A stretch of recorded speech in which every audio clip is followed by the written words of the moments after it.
The Indian Space Research Organization is keeping our excitement high with constant updates from the lunar surface. This is what the moon's surface looks like as sent in by the Chandrayaan 3. And this is what our Earth looks like. What incredible images that our ISRO is constantly sending. But the Indian Space Research Organization's journey is in fact about Dr. Vikram Sarabhai's vision to Vikram lander on the moon today. What were ISRO's achievements? So let's begin. Chandrayaan-1, India's first mission to the moon, was launched successfully in 2008 from Sriharikota.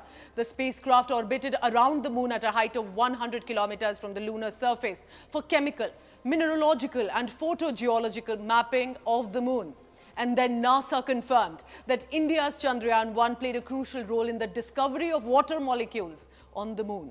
This was India's first deep space mission. Then came Chandrayaan-2, did not land on the moon, but collected data on surface geology, composition and exospheric measurements of the moon, and proved many new technologies such as variable thrust propulsion technology that is then used in the lander successfully.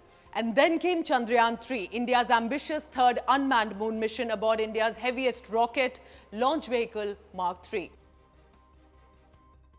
Then came Mangalyaan. The confidence of moon mission generated a push for Mangalyaan, India's first mission to Mars. Mangalyaan-1, or Mars Orbiter mission in 2013, successfully reached the planet's orbit by 2014. The launch vehicle, spacecraft and ground segment cost about 450 crore rupees, but that also made it one of the most cost-effective missions to Mars. India became the first nation to be able to study the Martian atmosphere, and the images were for all to see. Next in plan is Mangalyaan-2, which is India's second interplanetary mission, and the second mission to Mars will consist of an orbital probe equipped with a hyperspectral camera and a radar. We are expecting that possibly in 2025. But the highlight for India are India's satellite series. Let's talk of different satellites that are launched through the year and for different purposes. Cartosat series are Earth observation satellites. They are needed for mapping and monitoring, titled 2A, 2B and Cartosat 3. Similarly, there are the Indian National Satellite, which are also called the INSAT system, which includes a range of communication, weather monitoring and broadcasting satellites. These notable satellites in these series are INSAT 3D, INSAT 3DR, INSAT 3DS. INSAT, you should know, is one of the biggest achievements of ISRO. Set up in 1983, it gave rise to a major revolution in India's communication sector.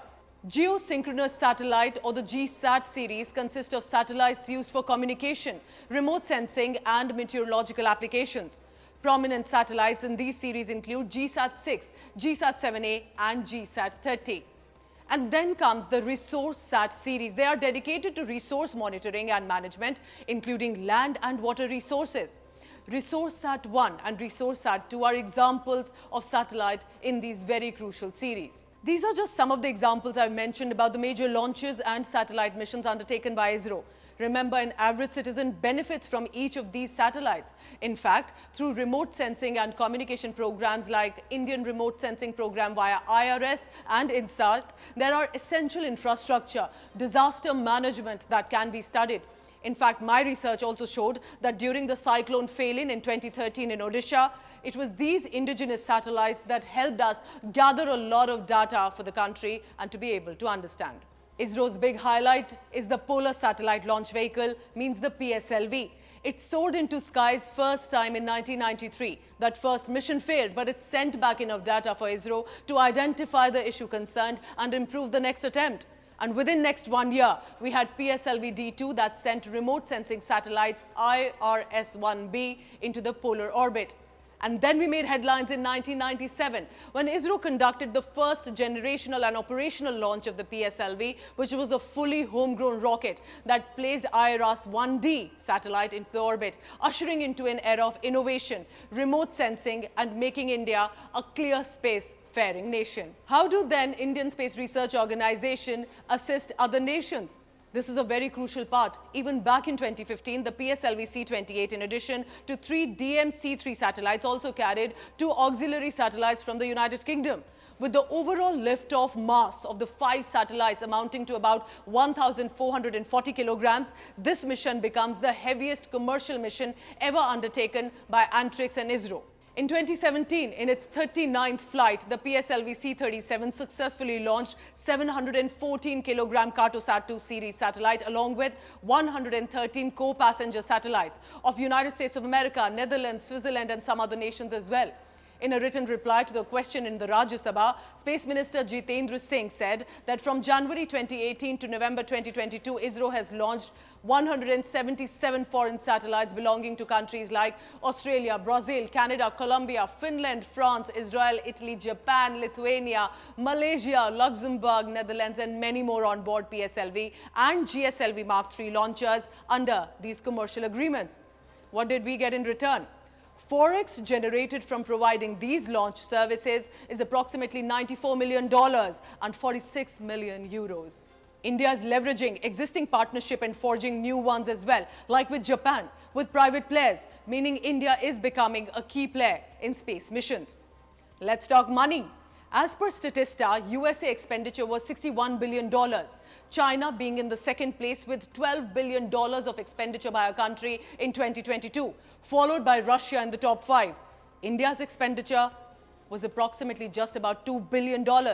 America's NASA and Russia's Roscosmos, remember, have been established long back. And yet for India to even be spoken in the same breath today on similar missions must have been an arduous effort and a dream to fulfill for the ISRO space agency. Since Cold War between US and USSR then, India realized it will need to have its own launch vehicle. Work already started in the 1960s. There have been many quiet experiments and innovations as well. What has been our most recent launch? And that has been of the reusable launch vehicle. In April 2023, the most recent was ISRO conducting the reusable launch vehicle autonomous landing mission at the aeronautical test range of the DRDO in Karnataka's Chitradurga district. RLV-TD is one of the most technologically challenging endeavors of ISRO to develop essential technologies for a fully reusable launch vehicle, that to enable low-cost access to space. Since the 1960s, remember, experts have conceived an idea of reusable rocket as a way to lower the cost of space missions. But from where did ISRO even begin? Remember, the Aryabhat spacecraft, named after the famous Indian astronomer, was India's first satellite completely designed and fabricated in India and launched in former USSR by a Soviet Cosmos 3M rocket from Kapustin Yar on April 19, 1975. Aryabhat was soon followed then by launching from USSR of 2 experiment Earth observation satellites, Bhaskar 1 and 2 in 1979 and 1981. Today is 2023. With Chandrayaan 3, we have marked a shift towards self-sufficient Bharat. If INSAT on GSLV in 2005 was unsuccessful, ISRO's determination meant success came in 2007. If Chandrayaan 2 could not complete the mission, meant 3 was coming soon after. This shows the Indian spirit. Remember, we are still a developing country in terms of funds available, and yet this show of strength in space by India. Chandrayaan mission in totality highlights the value of perseverance. This will open doors for innovative scientific research from the heart of our nation's scientific prowess. ISRO has woven a narrative of courage, innovation and commitment that has captured imagination of millions of people even beyond India. I'm quoting now an India Today column by Manish Purohit, who has worked on several spacefaring missions launched from India, and this is what he had to say. In this era of celestial exploration, Chandrayaan 3 is not merely a mission. It marks the genesis of India's renewed lunar aspirations, heralding a chapter of discovery that will reverberate through history and propel us into the cosmos.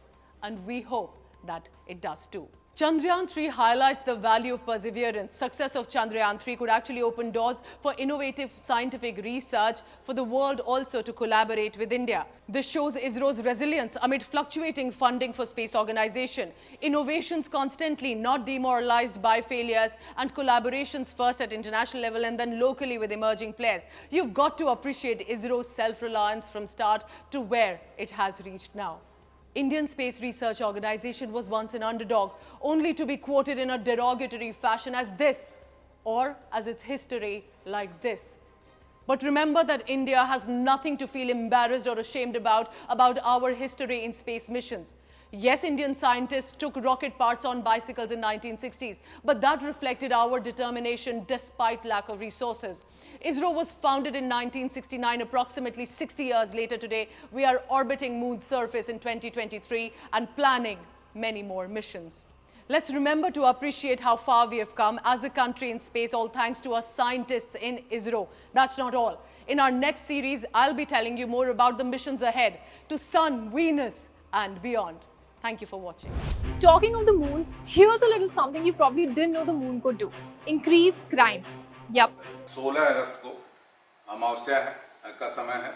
इसमें जो चंद्रमा का उदय है सुबह 6 बजे होता है और शाम को 6 बजे अस्त हो जाता है। इसका मतलब पूरी रात ना तो चांद होता है, अगर चांद निकलता भी तो अमावस्या का चांद था तो रात में कुछ दिखाई नहीं पड़ता। इसका मतलब 16 अगस्त को गुप्त अंधेरा रहता है रात में और इस समय पूरी रात अपराधियों के लिए बड़ी मुफीद होती है। That's DGP Vijay Kumar of UP. Showing an elaborate presentation of how crimes break out during Amavasya or no moon day, he has directed police to make security preparations as per the panchang or the Hindu calendar. He claims that incidents of crime increase during Amavasya. The monthly lunar rotation may not be a day remembered by common man, but for the men in khaki, it is a night when criminals get active. Amavasya ki raat or no moon day is the darkest night and in mythology is usually associated with ghosts, witches and thieves. It is believed that supernatural powers get really strong during this time. But is there any truth to it? Well, a study published in the British Medical Journal by C.P. Thakur and Dilip Sharma studied if crime varied with the day of the lunar cycle. Comparing 3 police stations in different towns, one rural, one urban and one industrial, the study covered the period between 1978 to 82. It actually found that the incidence of crimes committed on full moon days was much higher than on any other days, new moon days and 7 days after the full moon and the new moon. The study claims that the increased incidence of crime on full moon days may be due to human tidal waves caused by the gravitational pull of the moon. Now, there have been no further studies to verify this. And this also isn't the first time that policemen kept a vigil on the no moon day. In 2009, Bangalore DCP Southeast BNS Reddy mentioned how special drives in Nakabandi were regularly intensified on this day. He further went on to say that many offenders make use of the darkness and the lesser population on streets to commit thefts, usually housebreak thefts and robberies. Whether the belief of bad omen on this day stands or not, one cannot deny the incidence of crimes in UP. As per NCRB 2021 data, after Maharashtra, UP has the highest number of crimes in India under the Indian Penal Code. The state ranks highest when it comes to gun violence. The number of cases registered under the Arms Act in Uttar Pradesh were 3 times more than the national average in 2021. Uttar Pradesh is also on the top when it comes to murders resulting from gang rivalry. Violent crimes peaked in the state in 2016 when it reported around 30 such crimes per lakh population, which was still below the national average of 33 that year.